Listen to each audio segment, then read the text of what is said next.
Junjung tinggi ilmu pengetahuan itu akhirnya maksudnya jangan husnudzon.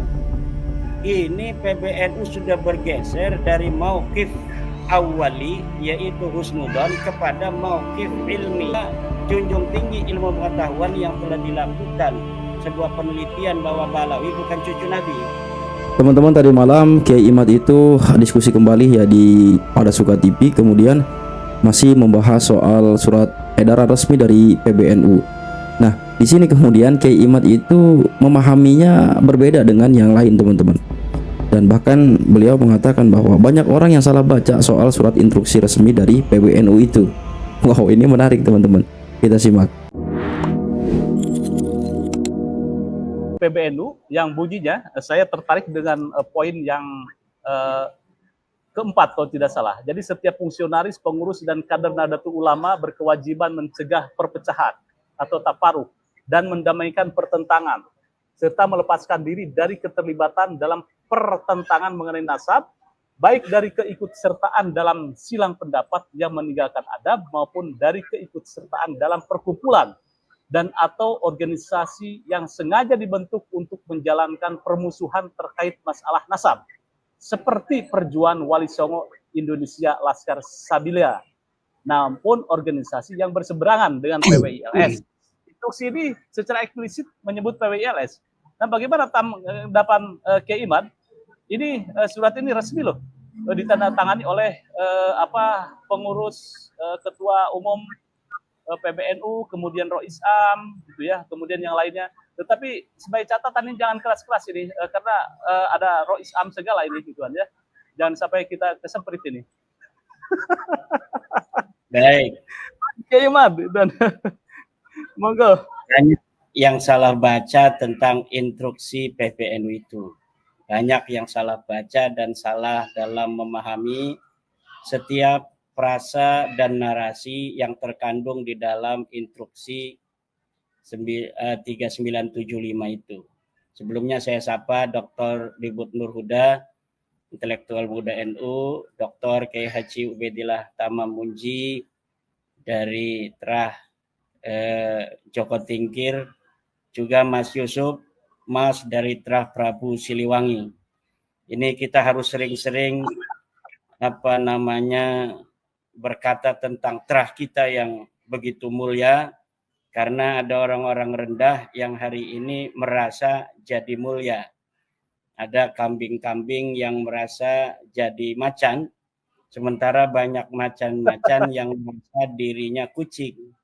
Jadi sekarang kita perkenalkan ini dari Trah Joko Tingkir, Kiai Dr. Ubaidillah, ini dari Trah Siliwangi, Bapak Yusuf Mas, ini dari Trah Kiai Ageng Ngerang, Dr. Ribut Nur Huda. Demikian agar masyarakat kita mengetahui bahwa betul para tokoh-tokoh di Indonesia itu dan kebanyakan masyarakatnya merupakan dari orang-orang mulia di masa lalu hingga hari ini. Kemudian terkait dengan judul ngobrol kita pada malam hari ini yang begitu luar biasa, membaca ombak PBNU di tengah polemik nasab dan tambang. Ini sudah masuk isti'arah tasrihiyah ini. Jadi sikap PBNU di dalam masalah tambang sudah jelas. Sikap PBNU di dalam masalah nasab sudah jelas. Dari surat instruksi itu, Kang Mas Yusuf, sudah jelas sebenarnya di mana PBNU berada dalam polemik nasab itu. Coba perhatikan baik-baik poin per poin, jangan hanya Mas Yusuf memperhatikan poin 4 yang ada frasa Perjuangan Wali Songo Indonesia dan permusuhan. Tapi lihat di poin 1, poin 2, poin 3, ada beberapa hal yang sangat penting dan jarang menjadi perhatian. Pertama, tentang frasa, bahwa PBNU menginstruksikan kepada seluruh pengurus NU untuk menjunjung tinggi ilmu pengetahuan dan ahli-ahli ilmu pengetahuan. Itu di poin berapa itu? Ada frasa demikian. Nah, dari kata-kata instruksi dalam surat itu bahwa seluruh pengurus PBNU diinstruksikan untuk menjunjung tinggi ilmu pengetahuan dan ahli-ahli ilmu pengetahuan, itu sudah jelas di mana PBNU berada. Nah, sekarang yang sedang kita bicarakan ini tentang ilmu pengetahuan nasab, ilmu pengetahuan sejarah, ilmu pengetahuan DNA. Ahli-ahlinya bermunculan ketika polemik nasab ini ada. Nah, dari situ PBNU mengatakan, wahai para pengurus-pengurus NU di setiap tingkatan, junjung tinggi ilmu pengetahuan nasab dan ahli nasab yang telah melakukan penelitian. Wahai pengurus NU di setiap tingkatan, junjung tinggi ilmu pengetahuan dan ahli sejarah. Ini poin berapa itu? Poin pertama atau poin kedua itu? Ada poin itu, Mas Yusuf. Kalau tidak salah itu saya nih di catatan saya ada di poin 2 itu. Iya. Di poin 2 bahwa seluruh pengurus perbedaan pendapat. Ya. Coba bacakan, Mas Yusuf. Ini ya, poin 2 itu hendaknya perbedaan pendapat yang terjadi dapat disikapi dengan bijaksana, penuh kearifan dan menghindarkan semangat permusuhan, serta tetap mengedepankan adab dan menjunjung tinggi ilmu pengetahuan serta ahli-ahlinya. Nah, ini itu kalimat menjunjung tinggi ilmu pengetahuan itu akhirnya maksudnya jangan husnudzon. Ini PBNU sudah bergeser dari mauqif awali yaitu husnudzon kepada mauqif ilmi yaitu mauqif ilmu pengetahuan.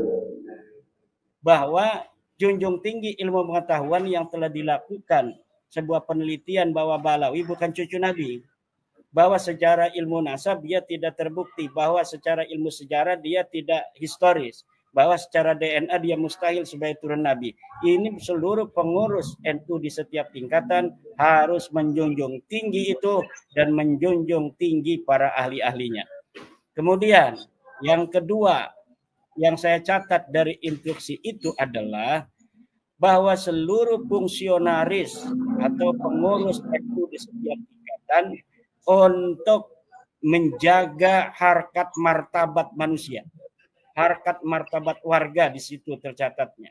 Artinya apa? Artinya PBNU yang telah mengeluarkan surat instruksi ini ditandatangani lengkap oleh Rais Am, Khatib, kemudian Ketum dan Sekretaris Umum, telah menginsafi bahwa telah ada penghancuran harkat martabat manusia selama ini. Bahwa satu Habib yang bodoh dikatakan lebih mulia dari 70 kiai yang alim. Ini adalah penghancuran harkat martabat manusia. Maka wahai seluruh pengurus NU di setiap tingkatan, dengarkan instruksi 3975 ini. Bahwa sesungguhnya pengurus NU harus menjaga harkat martabat. Maksudnya itu harkat martabat yang paling utama di kalangan NU. Yang pertama adalah para kiai, para ulama. Jangan tolerir ada orang yang mengatakan bahwa satu Habib yang bodoh lebih mulia daripada 70 kiai. Itu poinnya yang harus dibaca oleh Mas Yusuf. Ini jangan bacanya permusuhan, PWI permusuhan aja. Nah, kemudian poin yang ketiga, Mas Yusuf, poin ketiga yang saya catat dari instruksi itu adalah ada frasa begini, entah itu di poin berapa, bahwa seluruh pengurus NU di setiap tingkatan tidak boleh mentolerir adanya upaya menyalahgunakan nama Rasulullah. Nah, menyalahgunakan nama Rasulullah ini sudah jelas. Orang-orang yang selalu menyalahgunakan nama Rasulullah untuk kepentingan pribadinya siapa? Dari kelompok mana ini sudah jelas. Di dalam tubuhku ada darah Rasulullah. Jadi instruksi PBNU itu untuk Ba'lawi. Banyak yang melihat bahwa instruksi ini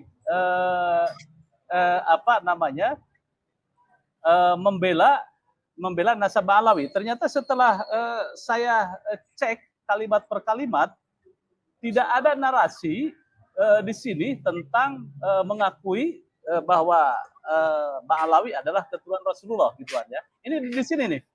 Dari perasa surat instruksi ini sama sekali tidak ada gitu kan. Ini adalah surat instruksi agar seluruh Nahdlatul Ulama atau warga NU untuk menjaga persatuan. Saya cari-cari gitu kan. Karena ketika saya berdebat di sebuah grup, WA grup itu, ada yang mengatakan, apa munculnya instruksi ini biar warga NU tidak menjadi mukimat gitu kan ya. Tapi setelah saya lihat-lihat, itu tidak ada itu kan ya, bahwa narasi yang menyebutkan bahwa PBNU fatwanya atau statementnya itu mengakui bahwa Ba'alawi adalah tuturan Rasulullah. Ini menurut saya ini hampir sama lah dengan Kiai Imad gitu kan ya. Banyak yang salah baca tentang instruksi itu. Banyak yang salah baca tentang instruksi itu. Perlu diketahui oleh semua masyarakat bahwa di PBN itu masih banyak orang baik dan mayoritas orang cerdas. Banyak, walaupun ada yang terinfeksi tambang, itu tapi mayoritasnya orang cerdas dan orang baik. Dan cara membuat surat yang indah itu mereka tahu. Dan apabila kemudian surat itu dipahami berbeda, itu salah yang memahaminya. Tetapi surat instruksi PBNU itu apabila kita resapi dengan tenang, isinya memang demikian. Bahwa satu, PBNU menjunjung tinggi ilmu pengetahuan dan ahli-ahli ilmu pengetahuan. PBNU tidak mentolerir adanya upaya orang-orang yang merendahkan harkat martabat manusia. Seperti tentang adanya sebuah qadiyah, prasa, muda'a, bahwa satu Habib yang bodoh itu lebih mulia daripada 70 kiai.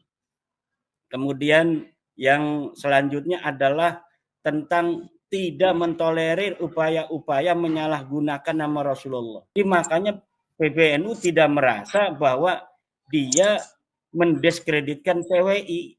Karena memang PWI ini dibentuk dalam semangat masyarakat Nusantara, wabil khusus warga NU, untuk memberikan pencerahan terhadap masyarakat bahwa Ba'alawi ini bukan cucu Nabi. Luar biasa ya, Kiai Imad ini cermat ya, cerdas, luar biasa, benar-benar. Paling nggak ada dua lah, ada dua hal yang kemudian dipahami memang secara berbeda ya, keluar daripada pemahaman orang kebanyakan nih Kiai Imad. Termasuk salah satu instruksi ketum PBNU ketika itu, orang goblok nggak usah tanya-tanya dalil. Orang-orang goblok nggak usah nanya dalilnya. Ya kan, semuanya kan gaduh ketika itu. Nah maka Kiai Imad memahaminya beda.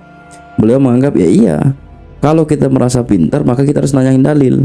Orang yang nggak nanyain dalil berarti orang-orang bodoh, itu maksudnya. Ini luar biasa. Di situ ada bahasa-bahasa kinayah atau apalah semacamnya gitu. Jadi Kiai Imad itu benar-benar mampu memahami itu dengan penuh ketelitian ya. Dan inilah representasi orang alim ya bagi saya. Ini luar biasa nih. Termasuk juga ini surat edaran resmi ini yang begitu banyak diasumsikan sebagai bentuk dukungan kepada Habib Rian Ba'alawi. Tapi nyata-nyatanya ketika kita mendengar narasi yang disampaikan oleh Kiai Imad ini, wah justru berbeda gitu kan. Sehingga kita nggak kemudian menaruh sentimen negatif terhadap PBNU. Ini luar biasa. Ini yang paling mahal bagi saya ya. Ini yang paling mahal. Dan inilah representasi seorang alim ya. Luar biasa Kiai Imad. Oke, hadanallahu wa iyyakum ajmain. Assalamualaikum warahmatullahi wabarakatuh.